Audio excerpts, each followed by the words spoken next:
essa noção nova de diferenciabilidade, que é diferenciabilidade à Frechet, que tem uma definição mais formal, assim, que não depende de dividir, que não depende de nada. Então, que pode ser adaptada para espaços mais gerais, em suma, né? E provavelmente o Roberto provou um bocado de propriedade. Só que a gente nunca chegou ainda ao ponto, que é o ponto-chave, que é calcular derivadas de fato, né? Que é sempre para isso que a gente vai fazer.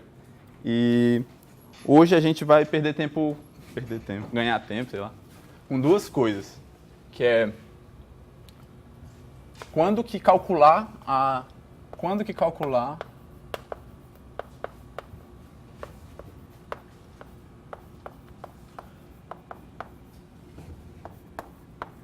DF vai ser fácil.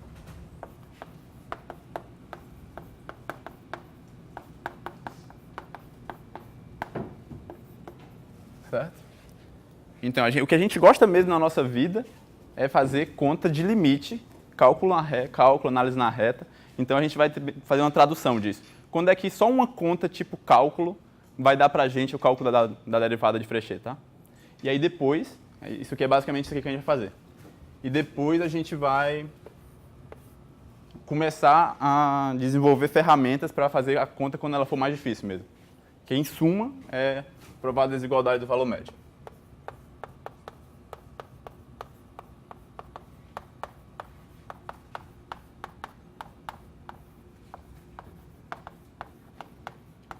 Então a gente a aula vai ser moralmente isso. Tá? Certo. Então vamos começar lembrando, só reescrevendo a definição de diferenciabilidade.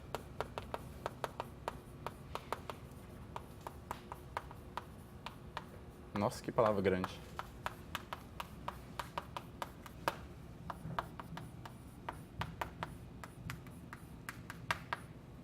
Tá?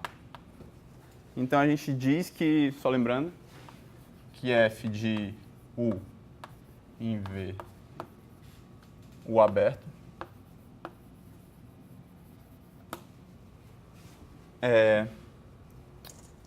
não queria misturar essas aberto.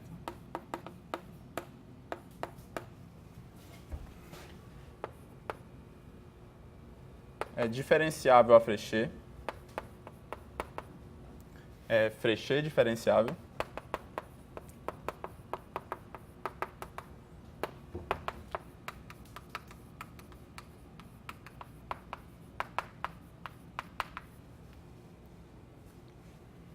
Em X, se existe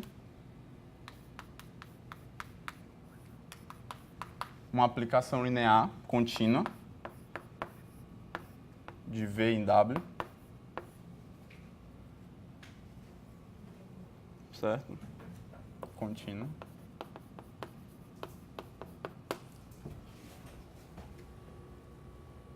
Para a qual se existe uma aplicação linear contínua, tá, aí eu vou definir esse carinha aqui, o resto de x em h.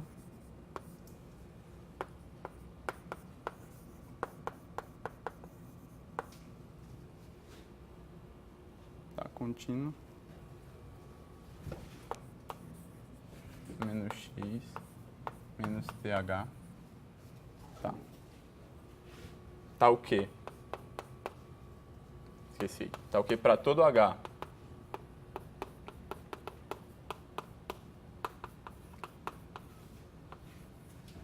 Pertencente a V com h indo para zero. A gente vai ter que essa expressão aqui que a gente definiu agora satisfaz isso.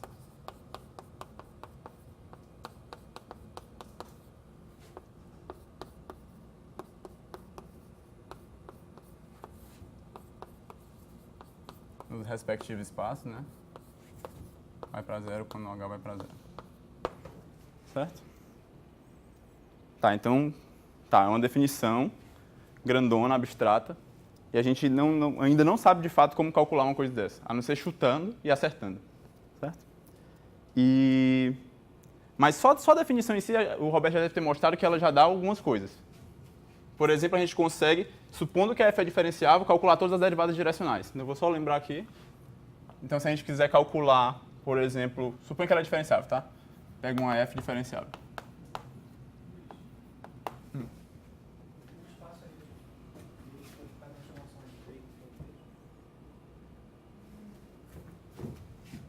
Duas vezes.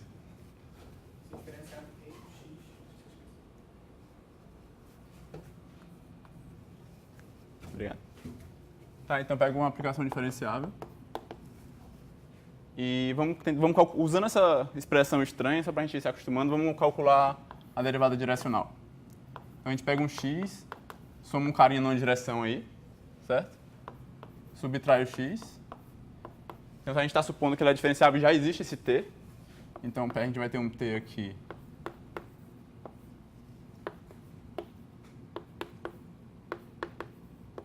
Certo? Então a gente vai ter uma coisa assim. Só que, por sorte, isso aqui é linear, então a gente vai ter uma coisa assim.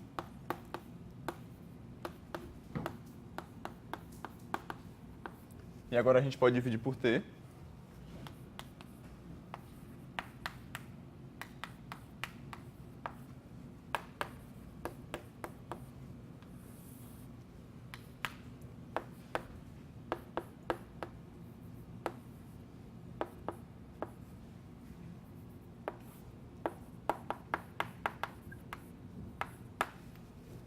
Certo?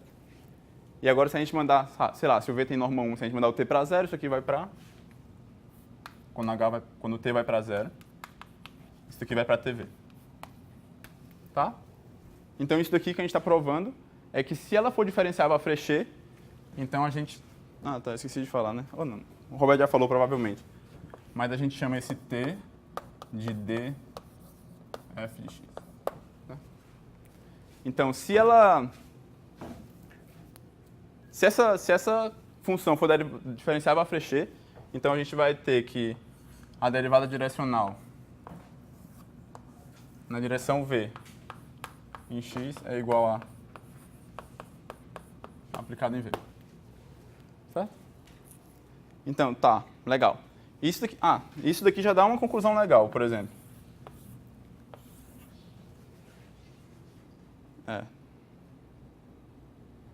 É isso mesmo. Tá. Então, deixa eu só fazer uma observação com isso aqui que é legal, que eu não quero esquecer.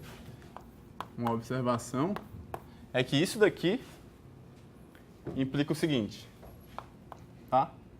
Que a derivada direcional na direção v... Não, deixa eu escrever melhor.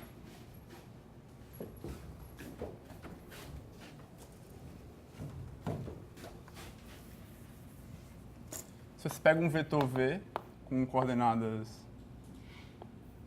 vi, estou usando essa notação estranha aí das notas. Ah, tá. Tá.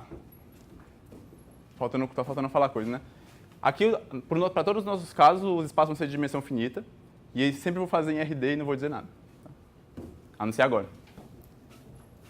Então, sempre que você pegar um vetor com essas coordenadas, se você olhar para a derivada direcional dele, ele vai ser nada mais do que a combinação linear das derivadas parciais. Tá? Isso. Isso é legal. E isso decorre disso aqui. Porque isso aqui é linear, né? Você pega o V, coloca como soma dos vetores na base canônica, aplica a aplicação linear, separa tudo e coloca lá. Certo? Então, pronto. O que é que a gente está vendo? Que se a aplicação é diferenciável a Frechet, então a gente consegue concluir coisas legais sobre as outras derivadas que a gente já conhecia e que são fáceis de calcular. Tá, legal. Ótimo, a definição está se encaixando. Mas o único problema dessa coisa que a gente está verificando é que ela é inútil. Né? Porque, tipo, o que é difícil, no final das contas, é calcular a diferencial a Frechet. Então, ter ela, implicar que eu sei calcular as derivadas parciais, direcionais e tudo, não me ajuda muito. Tá? Então, o trabalho que a gente vai fazer aqui é ver quando que as derivadas direcionais parciais conseguem me dar um retorno na diferencial de Frechet. Tá? Então, o que a gente vai fazer agora é isso aqui, teorema. E por hora, só restrito a funções que vão sair de um RD na reta mesmo, tá? Então, seja f de um aberto contido em RD em R são equivalentes.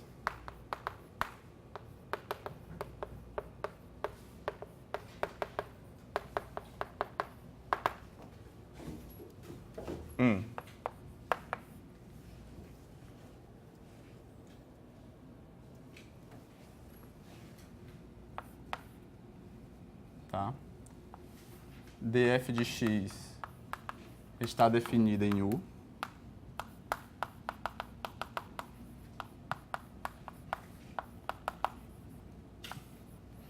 E depende continuamente de x.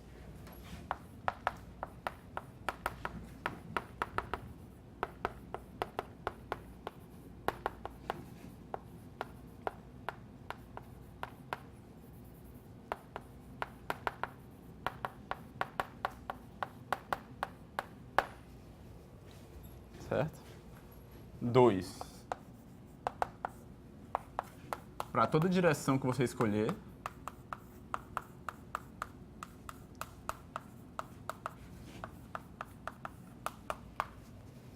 ou para toda direção, mas para todo V pertencente a RD, a derivada direcional de Gateau, o nome que você preferir,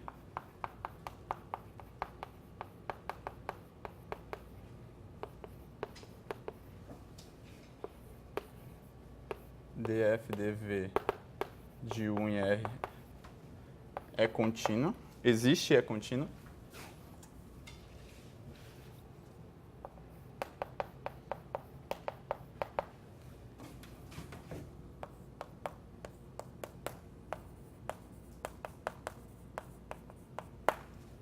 Certo? E por último, claro, as derivadas parciais, que a gente já viu de fato, né, que as derivadas parciais e as direcionais estão relacionadas com ela diferenciável. Então, não custa nada dizer isso.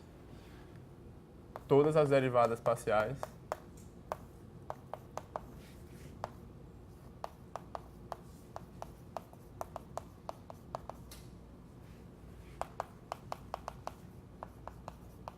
existem e são contínuas.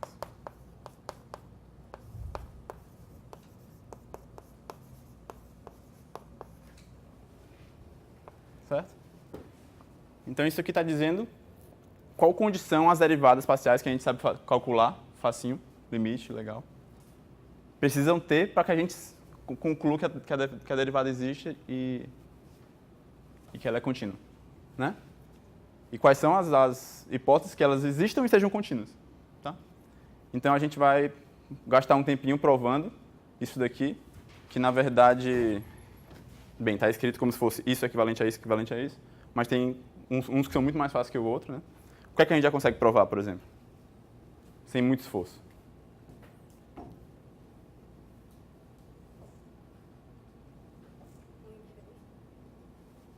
Um implica 2 a gente acabou de provar, né? Meio que acabou de provar. E o implica 3 também, porque isso aqui não é de nada, não é nada, né? Então isso a gente já provou, por exemplo, que 2 implica 3 também é fácil. Né? Porque se existe em todas as direções, em particular existe nas direções dos canônicas. Então o que a gente precisa fazer é qualquer uma dessas duas aqui implicar 1. Tá? Então é nisso que a gente vai gastar tempo agora. Então, tá, vou deixar marcado aí mesmo, tá meio...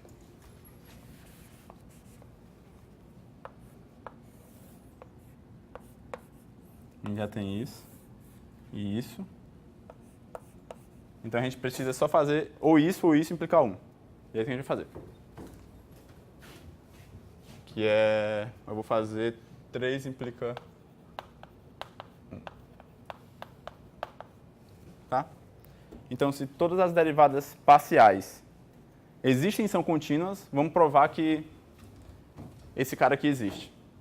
E a gente já viu que se ele existe, né, a gente sabe qual é a expressão que dá ele. Porque se a gente aplicar na base canônica aqui, vai dar a derivada parcial. Então vai ser um vetor, no nosso caso, né? A aplicação linear que representa a derivada é um vetor, no nosso caso, não é porque o espaço aqui tem dimensão 1.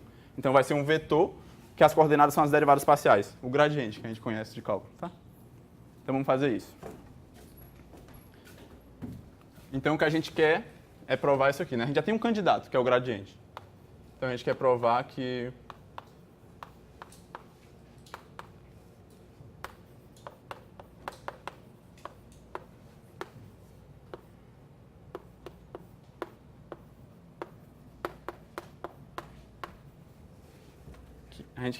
essa expressão satisfaz o que a gente quer, né? Que é aquela propriedade lá. Então, isso aqui a gente já sabe exatamente o que é. E a gente tem hipóteses fortes o suficiente para aplicar coisas sobre ela. Tá? Então, a gente vai se concentrar nesse cara aqui. Tá?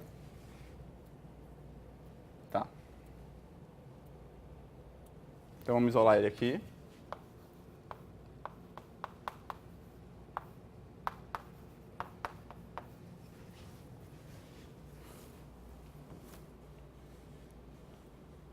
Tá. Como a gente quer usar as derivadas parciais, primeiro eu vou pegar esse H e vou escrever ele na base canônica, para a gente fazer uma coisa.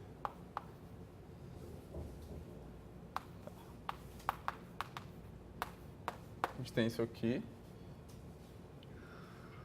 Pode ser aí. E aí eu vou definir, eu vou construir o H aos poucos, tá? Então eu vou definir um HJ, que é só somar isso aqui até J.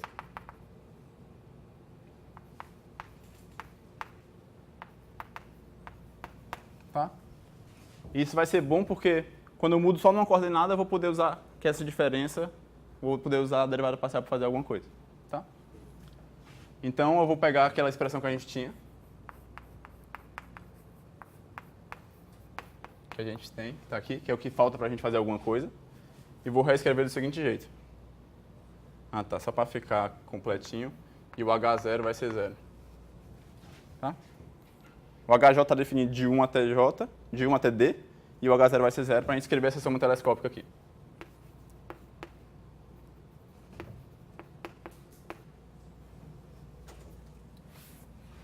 X mais HJ menos f de x mais HJ menos 1. Tá? De J igual a 1 até D.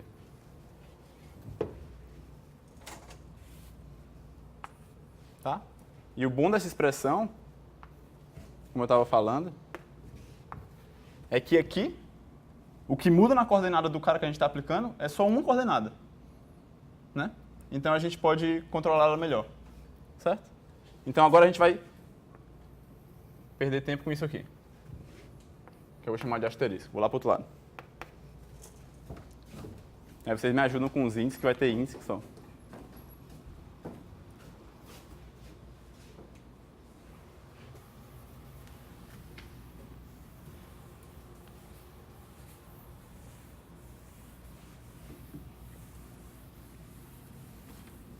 Tá, então o que eu estava falando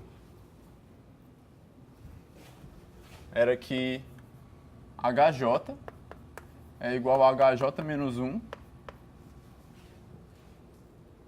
mais HJ é J. Tá? Então, o que está mudando é só essa última coordenada J, certo? Então, eu vou fazer o seguinte, ó. Eu vou definir a seguinte função. Só para a gente não ficar carregando muita coisa. G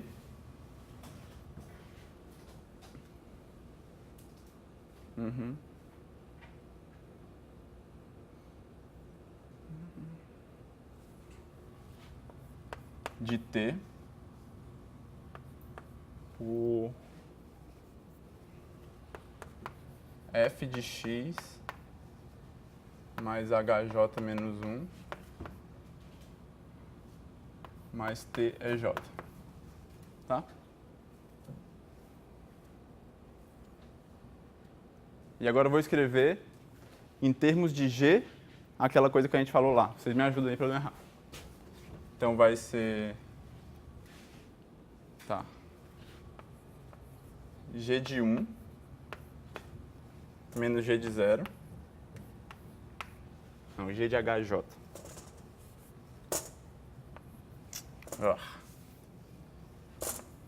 G de HJ menos G de 0 é igual àquela coisa que a gente falou. Ou eu tô falando besteira? É igual a f de x mais HJ menos f de x mais HJ menos 1. Certo? Tá, e então eu só fiz definir uma função que sai da reta e cai na reta. Tá? Ou sei lá, que sai do intervalo 0HJ e cai na reta.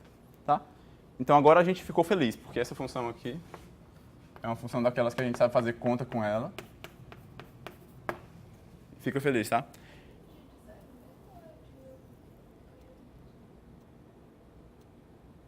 É 0, né? Isso aqui fica 0. Certo? Então eu defini uma função. Ela em particular é diferenciável, porque isso aqui é só a derivada parcial, né? Então, observação. G é diferenciável.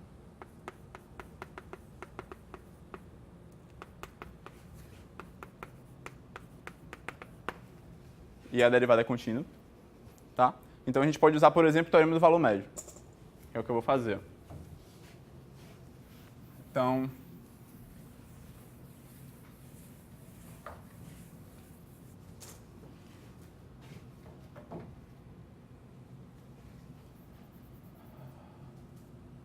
deixa eu ver como é que eu escrevo isso. Tá. Então, pelo teorema do valor médio,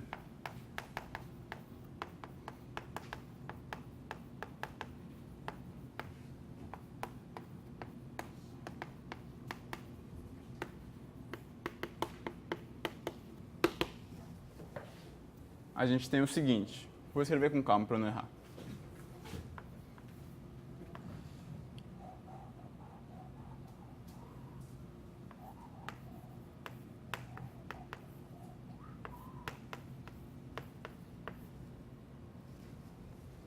Tá? A gente tem que existe tanto nome, né? Um H tio J pertencente a 0HJ. Sério, muito feio. Tá ok, isso aqui vai ser igual a... Tá certo esses índices? Tá, né? Tá. Então isso aqui vai ser igual a G' de H tio J vezes o HJ. Certo? Todo mundo acompanhou? Né? O quociente da derivada, ó, vai ser um cara da derivada que está lá dentro. Tá bom? Então existe esse cara pelo teorema do valor médio. Certo? E tá, agora vamos transformar isso nisso aqui para a gente poder ir lá aplicar. Então o que a gente tem com isso aqui, só substituindo essa coisa, é que f de x mais HJ menos tá tudo certo, eu acho. F de x mais HJ menos 1 é igual a derivada de f xj aplicada em HJ. Aplicada onde? Tô perdido agora. Tá, vamos ver aqui, isso aqui. Ah, porque esse cara está em T, então vai ser x mais HJ menos 1, nossa. Então vai ser aplicada em x mais HJ menos 1 mais HJ tio HJ. Tá? Alguém me corrigir se eu estiver errado, porque tá foda, né? Certo? E agora a gente vai lá e vai plugar aquilo ali. Então, isso aqui foi a finalização do asterisco.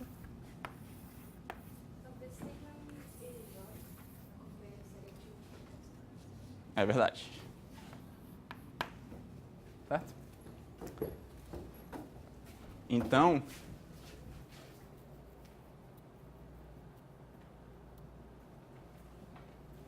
Tá, eu vou parar de levar esses índices todos. Vou chamar esse cara aqui. Não sei se vai ajudar ou se vai deixar mais confuso, mas vou chamar ele de H estrela J. Tá? Então isso daqui, no final das contas, é igual ao somatório de J igual a 1 até D de HJ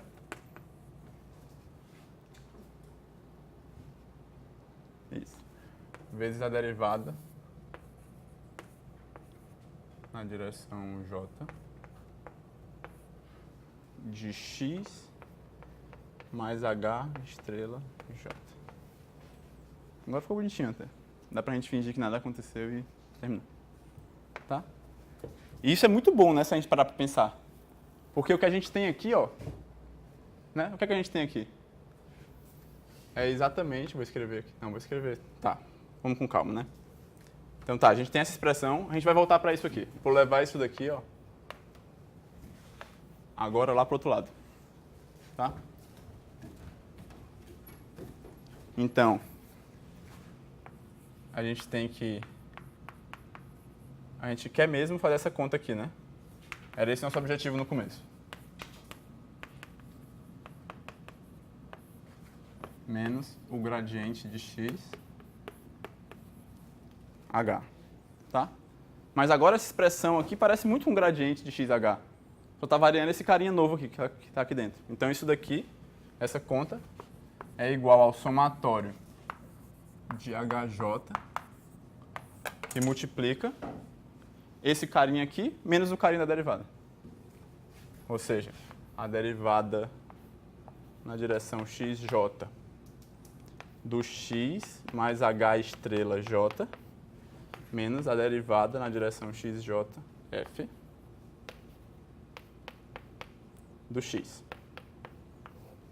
Certo? Todo mundo acompanhou essa conta aí? O que eu estou usando é só que o gradiente de f de x em j é igual ao somatório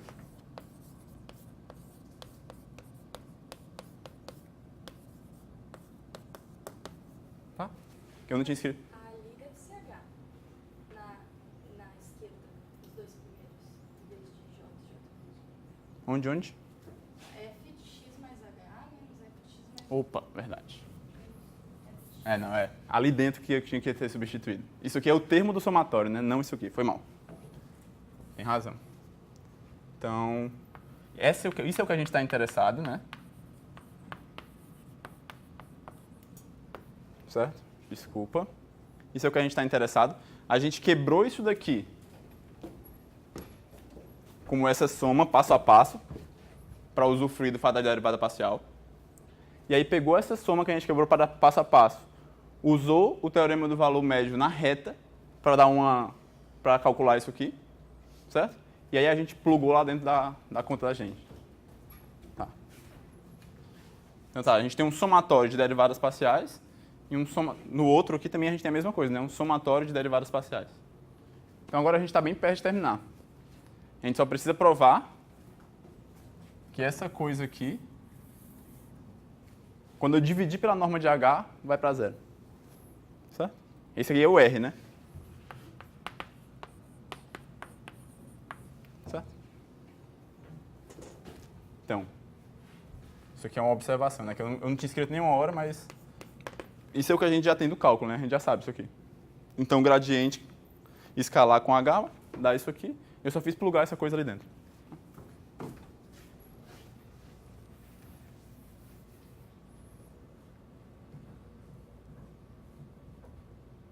Quero apagar isso não.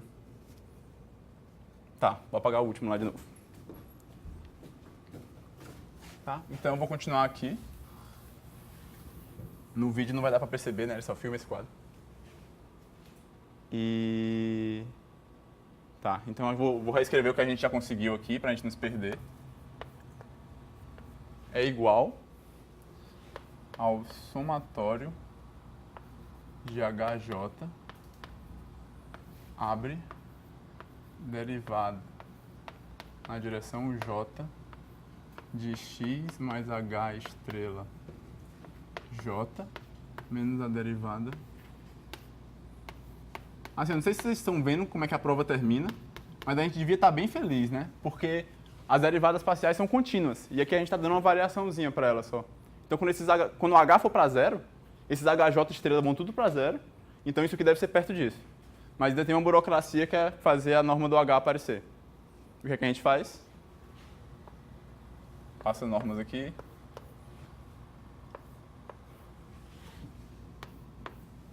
Certo? E usa Cauchy-Schwarz. Certo? Então fica menor do que ou igual a raiz da norma de H ao quadrado. Certo? E raiz dessas coisas ali, df dxj x mais h estrela de j menos df dxj de x, tudo ao quadrado. Certo? Então aqui a gente está usando o Cauchy-Schwarz. Certo? E aí pronto, agora sim acabou. Porque quando eu dividir pela norma de h, dos dois lados, aqui vai morrer, a gente vai ficar só com isso daqui.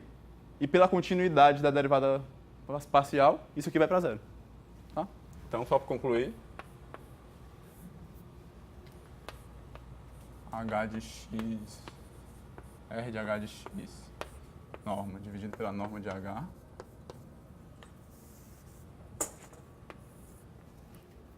vai ser menor do que ou igual .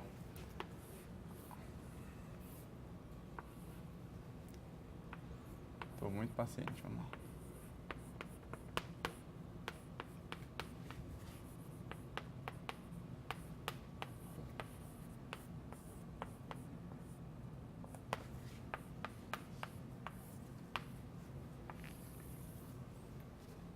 Certo? E agora sim a gente usa a continuidade das derivadas parciais. Então isso daqui, porque as derivadas parciais são contínuas,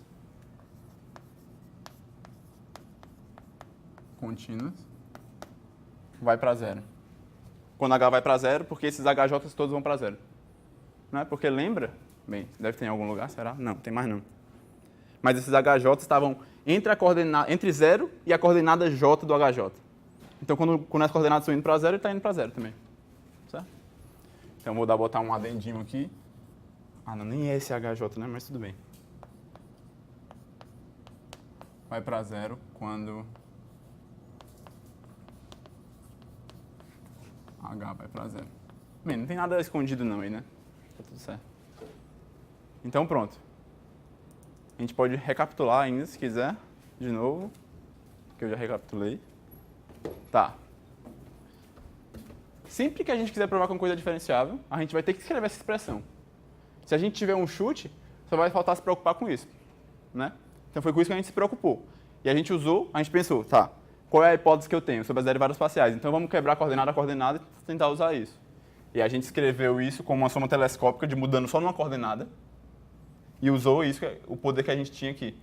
Usou que as derivadas parciais eram todas contínuas, usou o teorema do valor médio, concluiu alguma coisa esperta, fez uma diferença e terminou. Tá? Então, eu vou botar o quadradinho lá que eu não botei.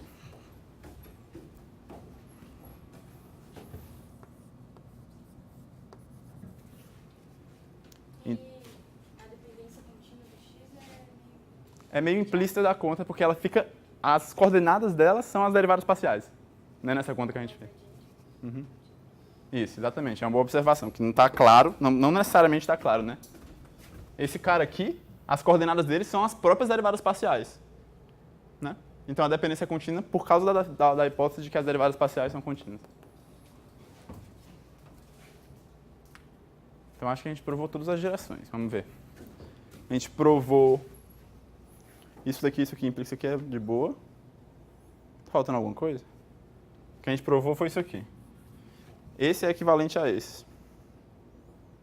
E esse implica esse, e esse implica esse. Tá bom. Né? Tá. Então... Tá, passar um exercício, então. A gente já viu que é muito comum... Tá, agora que a gente provou o teorema, dá mais uma filmadinha nele aí, é o que eu vou apagar. Tá. Agora, é muito comum quando a gente provar as coisas em análise do RN, que a gente sempre dá uma expandida, que é uma coisa que depende só de coordenadas, né? Então, eu vou passar como exercício, mas é um exercício mais de reflexão, tipo, eu estou entendendo tudo que está acontecendo, certo? Do que qualquer coisa. Tipo, estender esse resultado que a gente provou todo agora para quando o domínio vai estar no RM, tá? Então, eu vou... Será que eu preciso... Não, tá. Então, isso aqui continua tudo sendo verdade se eu coloco isso aqui. Tá? Exercício.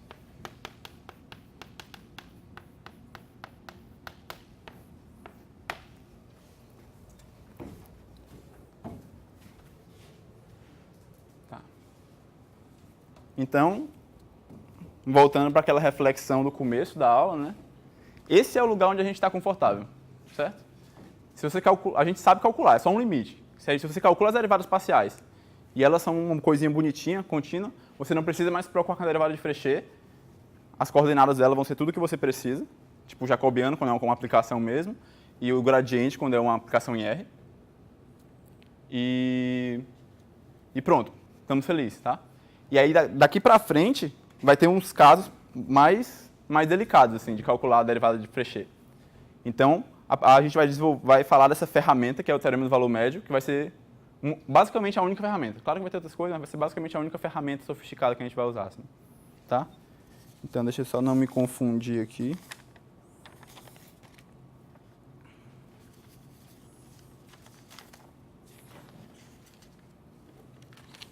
Tá. Então, eu vou apagar essa coisa ali.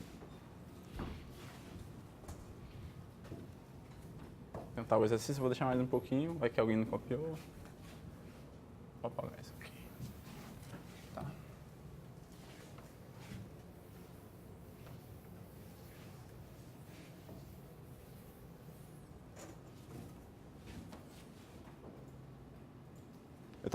Quando eu fui preparar um pouco essa aula aqui, e aí eu me dei conta de que, eu fui monitor do Roberto ano passado também, de que ele mandou eu dar exatamente essa aula ano passado. Acho que ele foge do teorema do valor médio. Eu realmente acho. E sempre tem uma conferência. Então eu vou provar de novo agora. Eu não sei, ele provou o teorema do valor médio para caminhos? Provavelmente, né? Porque eu vou usar isso. Mas sei lá, vou anunciar também, tá?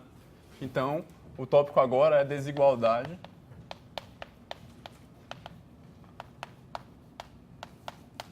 do valor médio.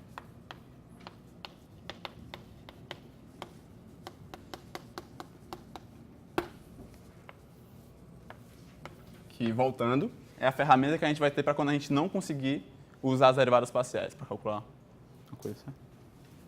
Então, eu vou anunciar ele para caminhos, que é o que eu acho que o Roberto já fez.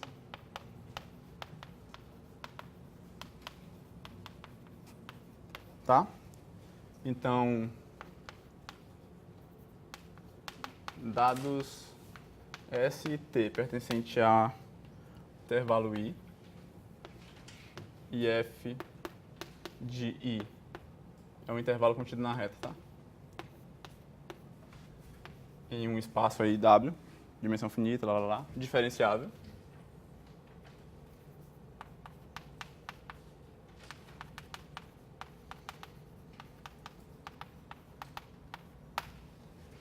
Tá?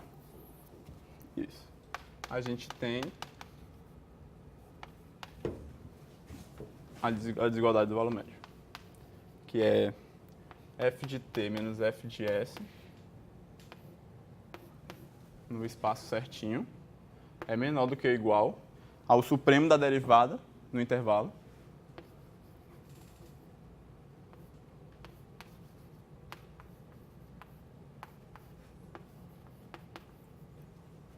vezes,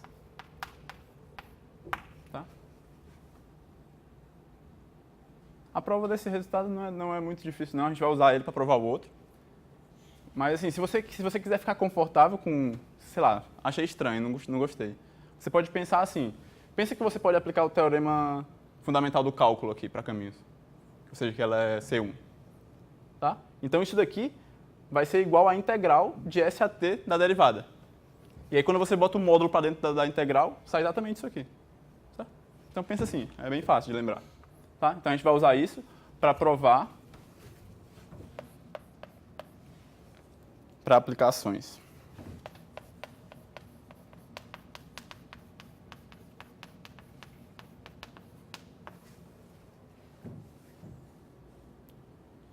Aqui é só um pouquinho mais chato de escrever porque tem umas coisinhas aqui. Tá. Então, dados F de U contido em V em W. Sempre com nossas hipóteses aí. Esse cara é o RD, esse cara é um RL. Diferenciável.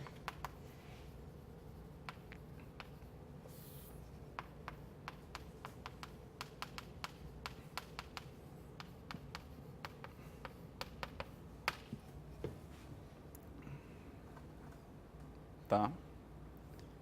Ela é diferenciável, dado essa função diferenciável, e um segmento xy contido em U. O segmento de reta que liga xy.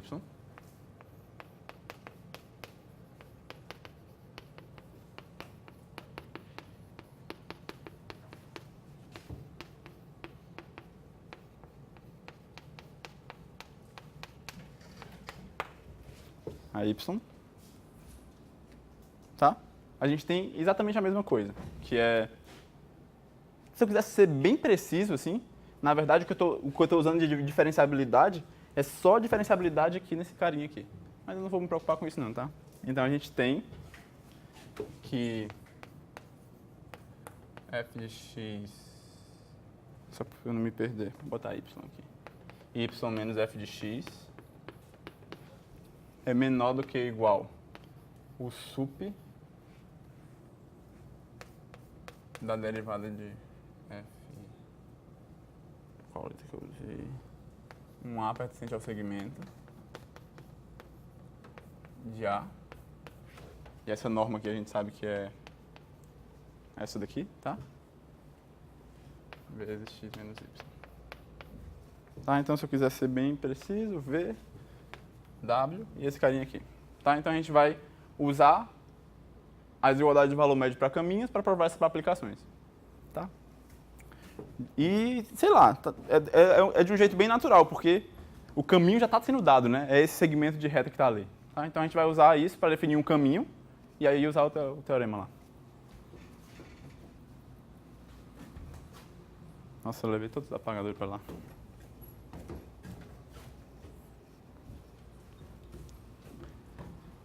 Tá. Vou apagar isso aqui que deve fazer tempo que eu escrevi.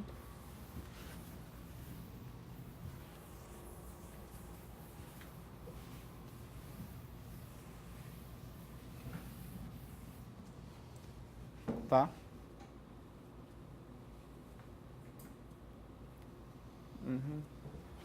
Tá, então eu vou definir esse caminho aqui, que sai do 0,1 e vai no nosso amigo W lá.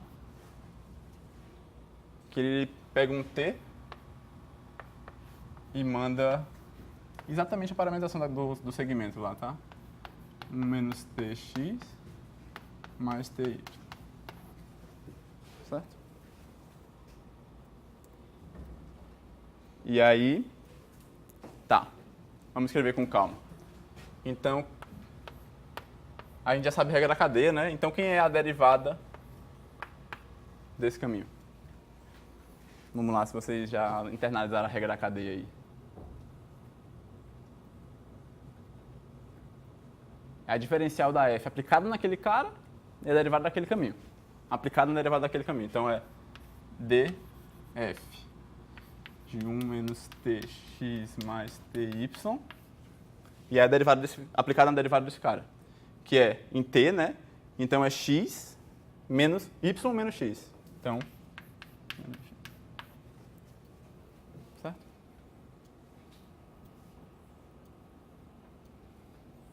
Tá. Então, agora, a gente quer, de novo, né? A gente quer calcular aquela diferença lá, f de y menos f de x.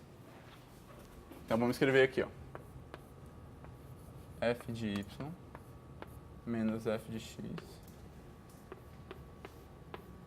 Isso, pela coisa que a gente acabou de definir, é igual a lambda de 1 menos o lambda de 0, tá? Que a gente sabe que é menor do que ou igual, pelo teorema do valor médio para caminhos, que vou escrever com calma, que o sup para todo t pertencente a esse intervalo de lambda linha de t, vezes 1 menos 0, que é 1. Não vou colocar, tá? Então a gente tem que se preocupar só com esse sup aqui agora. Então a gente tem uma expressão para ele, vamos fazer essa conta.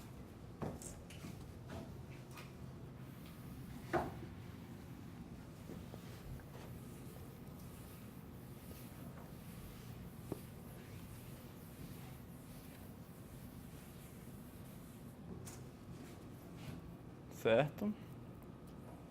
Então,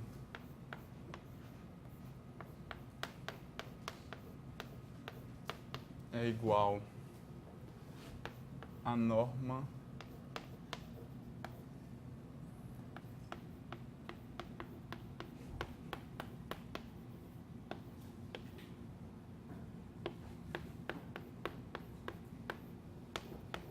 certo? Que é menor do que ou igual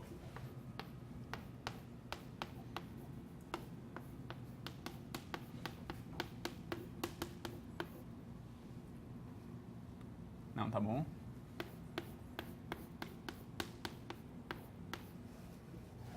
Certo. Então agora eu vou só substituir aquilo ali, para ficar claro mesmo. Sup de lambda t, t pertencente a 0,1, ser menor do que ou igual ao sup de t pertencente a 0,1. Esse cara aqui não tá nem aí para ele, né? Da norma de df de 1 menos tx mais ty. Vezes. Isso aqui. Tá faltando um parênteses aí. Aqui. Certo? Isso aqui é o que a gente estava procurando mesmo. Só trocar as bolas aí. Isso é igual ao sup de A pertencente ao segmento XY, que aquilo ali é só uma parametrização.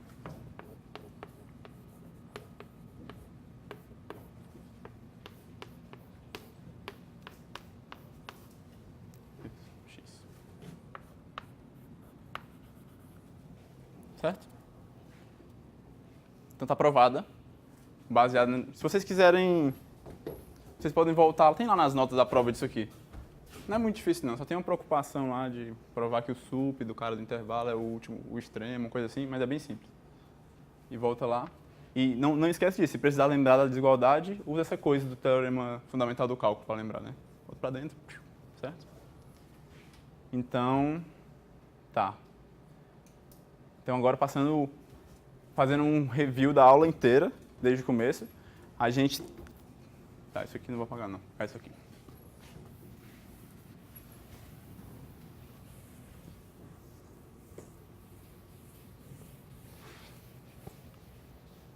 A gente fica bem feliz quando as derivadas parciais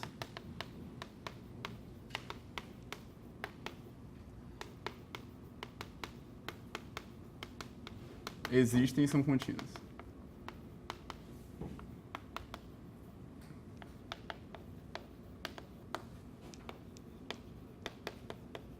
Pelo simples fato de que a gente não tem que aprender nada novo. Certo? É só fazer um limite que nem na reta, tá? E a gente não sabe se fica feliz ou triste com outro caso quando isso não acontece, mas a gente sabe que a gente tem uma ferramenta agora, que é a desigualdade do valor médio. Estou avisando que isso é uma ferramenta.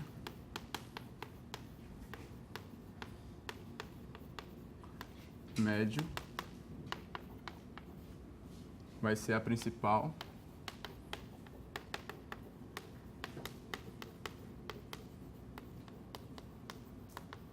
Ferramenta para complementar aquilo ali.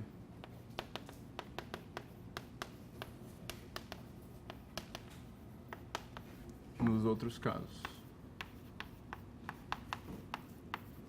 E E aí o que a gente vai fazer na próxima aula é, sei lá, dar o máximo de exemplos que for possível de cálculos de derivada de Frechet que não são tão simples quanto só olhar derivadas parciais. Então, na quinta-feira, a gente vai dedicar um tempo de aula só para fazer exemplos dessas coisas. Calcular mesmo, na mão. Assim. Vamos lá, calcular 1, calcular 2, calcular 3. E a gente vai ver que, às vezes, pode ser delicado. Tá? Mas, foi meio rápido, né? Mas por hoje eu acho que é isso mesmo. Não vale a pena entrar nos exemplos, não. Tá?